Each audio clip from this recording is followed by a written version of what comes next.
Un espacio de reflexión sobre la función de la cultura cinematográfica y teatral en la vida contemporánea.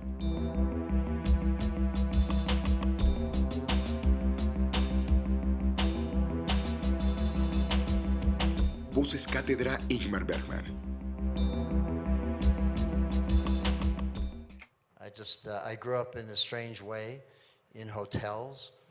I was born in a hotel and lived in various places, moving around a lot in Chicago and Key West, Florida, and Miami and La Habana, Cuba, and New Orleans and Jackson, Mississippi, and New York. So I was always listening to stories that people were telling, meeting new people all the time, and listening to the way they spoke, in different languages and, different dialects and like that. So it was really a great university for an incipient writer, I didn't know it necessarily at the time, but that's what was happening.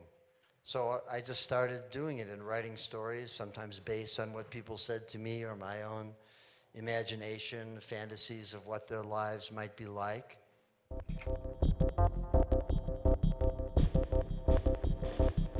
Barry Gifford nació en 1946 en Chicago. Como escritor, poeta, novelista y guionista, Gifford deja que el tema dicte la forma y no privilegia una manera de expresar los estados mentales inusuales que busca. Entre sus obras destaca Lost Highway, Wild at Heart de David Lynch y Perdita Durango de Alex de la Iglesia. But really, I began by writing stories when I was 11 years old. Well, it basically, rock and roll began really, in early 1950s, late 40s, early 1950s. So since I was born in the end of 1946, it was only natural growing up with this kind of music that the ritmo, somehow it got into my head. I was writing songs. I was a musician in the mid-60s in London and writing songs. And then a publisher came to me and said, your lyrics are very poetic in some way, I don't know. But I realized that as far as poetry was concerned, I didn't have a second act. I didn't know what came next. So I was sort of celebrated under false pretenses, And so that's how that came about. Then I really decided I had to learn how not only to write poems properly, and learn the forms, but also learn how to write a proper sentence. And that just meant putting one word after another. And so that's what happened. And then I began writing novels.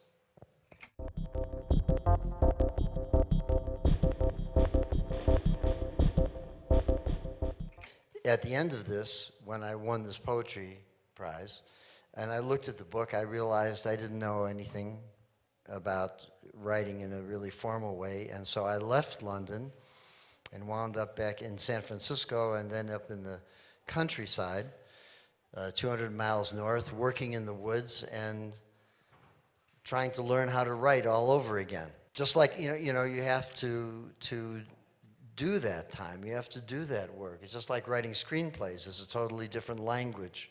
We can get into that later, but, a totally different language from writing fiction. My greatest influences when I began for real, in a sense, were Jack London and Herman Melville and Joseph Conrad. If you're going to be a writer, this is what you do. You get out in the world and you have these experiences and all. And so I made my money in those years by working as a merchant seaman.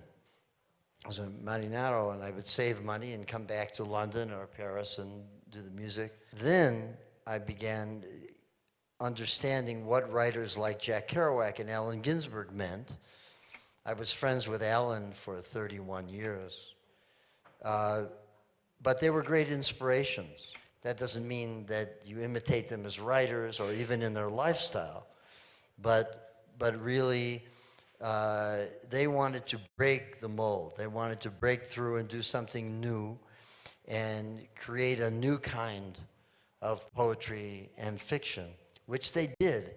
And not everybody was very happy about it. I mean, they weren't very popular with the critics. I think to these people, certain writers of my generation owe a great deal in terms of breaking the glass in that way. Films have been made of Finnegan's Wake and Ulysses, films, of the Saragossa manuscript, of all kinds of works of literature that were thought impossible to make into films, right? Everything you wanted to know about sex, this kind of Woody Allen can do. Right.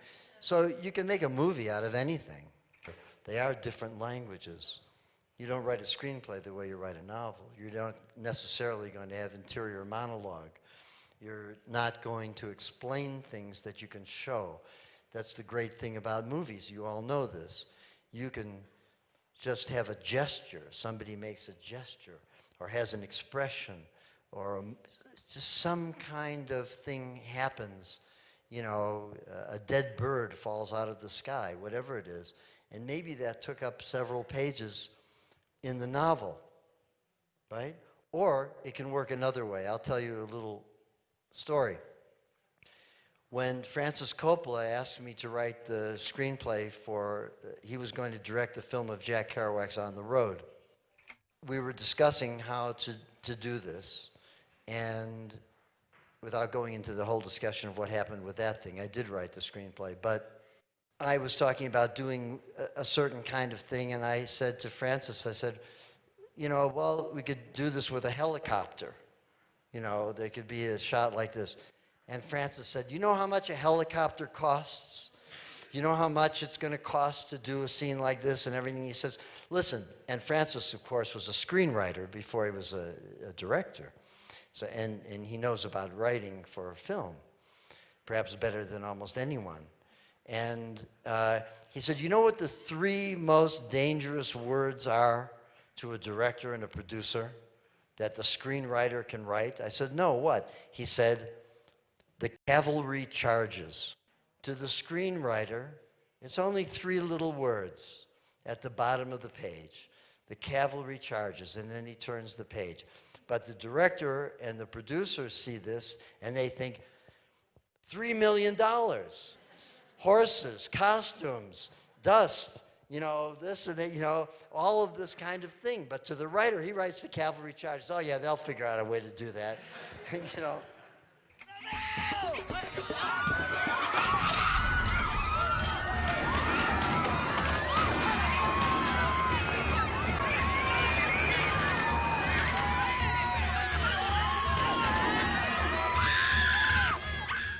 I've always been very curious about people, places, different situations, different possibilities.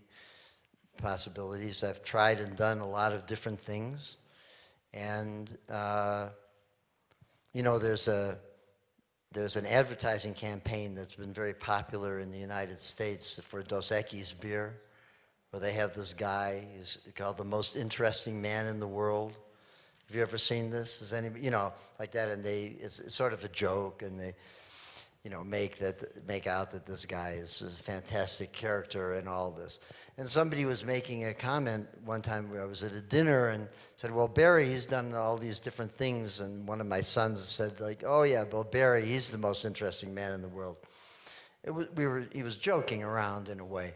But I said, the thing about that is, no, it's not a point of being the most interesting man in the world, and I'm certainly probably not the most interesting man in the world, but I am interested. I could be one of the most interested men in the world. And I think this is the key to what we're talking about here, that you maintain your curiosity. That's the whole point. I mean, you lose your curiosity, you're dead. You might as well be dead. You can spend the rest of your life playing video games or something, or waste time anyway, but you don't have so much time. And I never felt that I had a lot of time, really. I guess early on, I sort of thought, live fast, die young, have a good-looking corpse kind of thing, and, how long are you going to last, and so try to fit everything in, and so it's really kind of true. And you try all these different things, you know, and some things you're good at, some things you're not, most things you're not, or you're only mediocre at, or you find what is really your vocation. So when it came to music, for example, I found, okay, I was a pretty good musician. I was a better songwriter than I was a musician. So that was really what I could do. I could write songs, and lyrics and music, but you know, mostly the lyrics. And I said, well, if it's really the lyrics where my talent lay, then better for me is to be a writer and to concentrate on, you know, the books and do it like that. And so that's really what happened. So that became the vocation, the writing, and the music became the avocation. I still write music. Barry Gifford estudió en la Universidad de Missouri y nunca se graduó. Cuando le preguntan por el origen de su instinto creativo, el escritor y guionista conduce hacia sus heridas ocultas. Sus historias y personajes van de un registro beat hasta uno noir, las road movies y lo autobiográfico. Siempre observador, escribe lo que su imaginación luego culmina. Don Quixote was the first road novel, so it began with Cervantes, as far as I know. And then you had examples with Henry Fielding, with Tom Jones and Joseph Andrews, and continued through many others, and then, of course, Kerouac with On the Road, with the most obvious kind of thing. And so it's a great device. It's really the picaresque form. And, you know, it's a great device to get people into different situations and bringing in new characters, meeting new people, having events befall them. You know, you're driving down the road, anything can happen. Somebody knocks into you, you know, you get a flat tire, it begins to rain, you don't have any windshield wipers. I mean, I'm just, you know, inventing this stuff. So it's a very old and noble and accepted form. One thing about movies is it does all the work for you. You just sit back and, you know, and the one thing I will say about Lynch and I shared the same view of what movies are. You enter a dream. You come in and you must surrender to the images and the sound. And if it's a bad dream, you can get up and walk out. I'm sure many people did in Lost Highway. But that's okay. You know, maybe they came back to it later, maybe not. But that's the point, that you're really entering into this dream state. So now when I see people watching movies on cell phones, I say, fuck this.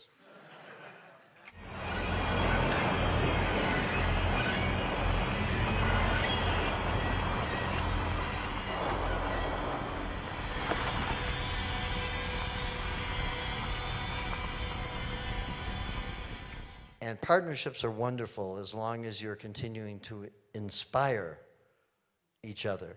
And for me, as the writer, working with a real visionary director like David, was that it gave me the greatest freedom writing, because when I'm writing directly for the screen, because I know I was going to get more bang for my buck. You know, he was going to take it to another level, a visual level, and he had the power and the vision and the ability to do that. This is the greatest possible privilege you can have as a screenwriter, to if you're not the director yourself, you know, that this is going to happen. And that's when these kinds of partnerships work, and they work for a while. Well, I think that's why we went on to work together and do Lost Highway and for HBO Hotel Room, and we had a couple of other projects that didn't make it to the screen. And I mean, even with Wild at Heart, I was the creative consultant. I didn't have time to write the screenplay. He asked me to, but I was writing Perdita Durango at the time. Okay. And he wanted to make Perdita Durango too. But anyway, those are the vagaries of the film business. Well, what happened, David had optioned a book of mine, Night People, And he had night people for over a year, and he was trying to figure out how to make it and how to approach it, really. And I said, well, you know, I said, we're a couple of pretty creative people. Why don't we come up with something original and not base it on one of my novels? And he said, well, but I really like, you know, I love the title Lost Highway, which of course had been used by Hank Williams and others before me in that way. But he said, I really like that line where the one woman says to the other, we're just a couple of Apaches riding wild on the Lost Highway. I said, okay. And he says, and I love this other line near the end. He says, you know, you and me, mister, we can really out-ugly them some bitches, can't we? So I said, well, I own those sentences. You know, we can incorporate those, you know, in some form and into whatever it is that we come up with. And so that's how Lost Highway really began. Now you can hand it back.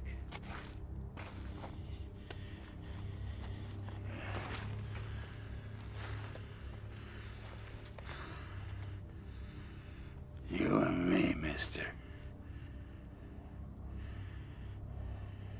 We can really out-ugly them some bitches. Can't we? No, we wrote together completely. And when we did I remember he came to see me in San Francisco, and he says, no, we have to do this, we have to do it now. I haven't made a movie in 4.5 years. I said, well, okay, let's sit down. So I had 2 weeks before I had to leave the country to go do promotion for some books or something. And so we wrote the first draft in 2 weeks, just sitting like you and I are right here, back and forth, going in my studio. And we each then took it away and read it. Well, two things happened. We had created a premise whereby, and I assume some of you have seen this film, Lost Highway, but we had created a premise where a person wakes up, basically based on the idea, someone wakes up one day and there's somebody else, just that. And then we developed that. Okay. So I'm on the airplane and I'm going to Barcelona. I happened to be sitting next to a woman. Her name was Manuela Kogan, I remember this. And she was at Stanford University and she was a psychiatrist. And she didn't pay much attention to movies or books. She really didn't go to the movies. She didn't read contemporary novels, you know, any of this kind of thing. So I started talking. She said, what do you do? And I said, well, right now, I'm a writer, and right now I'm doing this. But I said, but I gave her this premise. You know, just that's all. I just said this to her. And she said, oh, you mean a psychogenic fugue? So she explained to me, clinically, what a psychogenic fugue was. It's in their head. It's all in their head. This is how you take a fugue state is a flight. You know, you run, you leave, like that. But if you're imprisoned, you can't do that in some way. But it all happens internally, right? So I remember I got to the airport, I got to the payphone, and I called Lynch in Hollywood. And I said, we got something here. There's a basis in fact. And he said, you know, I'm talking to somebody else about this unit publicist, and she knew something about this, so then we knew we had something.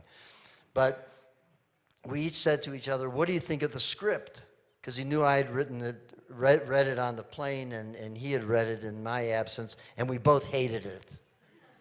One of the problems with it was too funny. I mean, we had a lot of great gags and sight gags, visual stuff. It could have been made by Buster Keaton. No, I mean that seriously. Buster Keaton was one of the great filmmakers ever. And so then when I got back, we got together again and we rewrote and, you know, went from there. And we realized we had to be deadly serious. There had to be great gravity in this. If we were going to pull this off, something that was absurd in a way, on the face of it, even though it had a basis in fact, scientific fact. We had to be straight throughout and not be funny, but it was still funny. To me, I always described it as a comedy. I was there every day, of the filming, virtually every day. And so, I was following it as it was going along, and so we knew what it was. There was never a problem in that way. It was exactly as we had anticipated. And everything in that film was written. If you see a dark hallway, and as you get to, the hallway is already dark, and as you go down the hallway, it gets even darker, that's there. We knew what we wanted to show and why.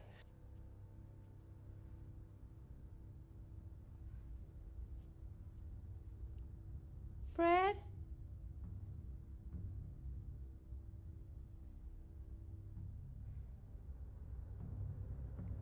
Fred, where are you?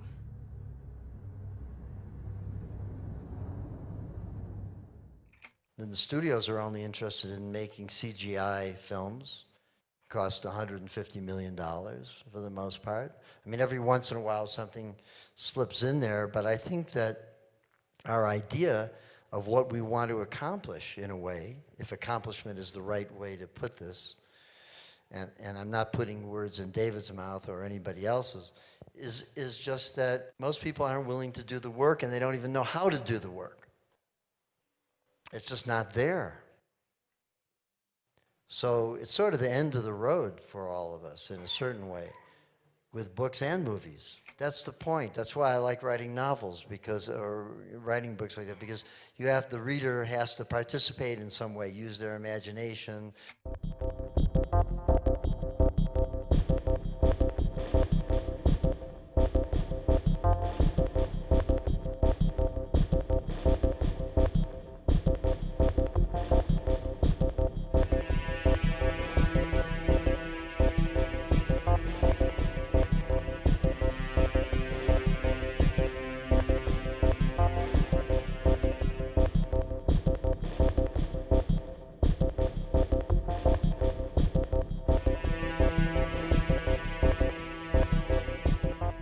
Well, any border situation is always very interesting, because for a certain distance on either side of the border, it creates a kind of an island, a country unto itself, a different kind of country, not the country below the border, not the country above the border.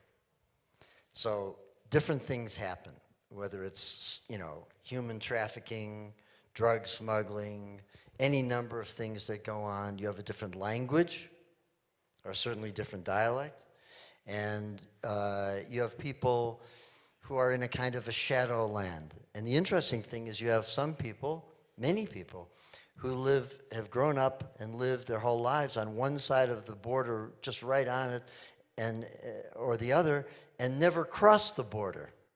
That's a fascinating thing to me.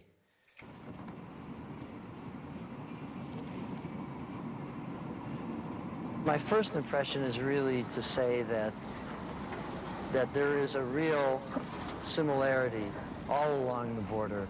I always felt the same way, as I said, in these kinds of border towns. But, the climate changes here and there. If you're in a place like Laredo, Nuevo Laredo, which is probably my favorite place on the border, it's more tropical, It's a different sort of atmosphere than the small towns, of course, across the border. But really, it's just that whole strip, I would say, has its own identity entirely. The bulk of Mexico is very different than the border, and certainly the United States. And I know many people who would never come to the border, who never want to be down here, especially after reading my books. I've been crossing borders my whole life, So as far as the United States and Mexico is concerned, yeah, that's one of the most fascinating borderlands in the world, but it can be anywhere. It can be in Africa, it can be in Asia, it doesn't really matter. So what goes on the border, that's a whole different category of events. So I've always been fascinated by that, yeah.